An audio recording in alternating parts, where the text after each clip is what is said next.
அண்மை செய்தியாக பார்த்து வருகிறோம். கன்னியாகுமரி விவேகானந்தர் பாறையில் தியானத்தை மேற்கொண்ட பிரதமர் நரேந்திர மோடி படகு மூலம் திருவள்ளுவர் சிலைக்கு சென்று மரியாதை செலுத்தினார். திருவள்ளுவர் சிலையின் பாதங்களை தொட்டு வணங்கினார் பிரதமர் நரேந்திர மோடி. திருவள்ளுவர் சிலையின் பாதங்களுக்கு மாலை அணிவித்து வணங்கினார் பிரதமர் நரேந்திர மோடி. தியானத்தை முடித்துக்கொண்டு படகு மூலம் சென்ற பிரதமர் நரேந்திர மோடி திருவள்ளுவர் சிலையின் பாதங்களை தொட்டு வணங்கினார்.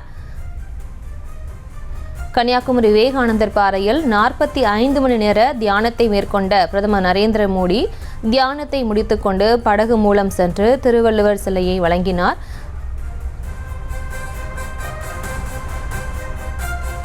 படகு மூலம் திருவள்ளுவர் சிலைக்கு சென்று மரியாதை செலுத்தினார் பிரதமர் நரேந்திர மோடி.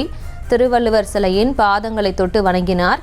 இது தொடர்பான மேலும் விவரங்களுடன் இணைகிறார் செய்தியாளர் ஆனந்த். ஆனந்த், வணக்கம். மேலும் விவரம்.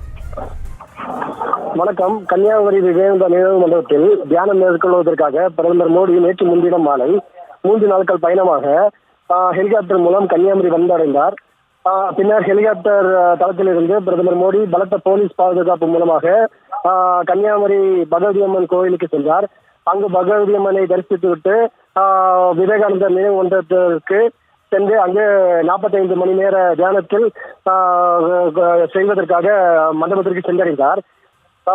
பிரதமர் மோடி குமரி வருகையை முட்டி பலத்த போலீஸ் பாதுகாப்பும் போடப்பட்டிருந்தது.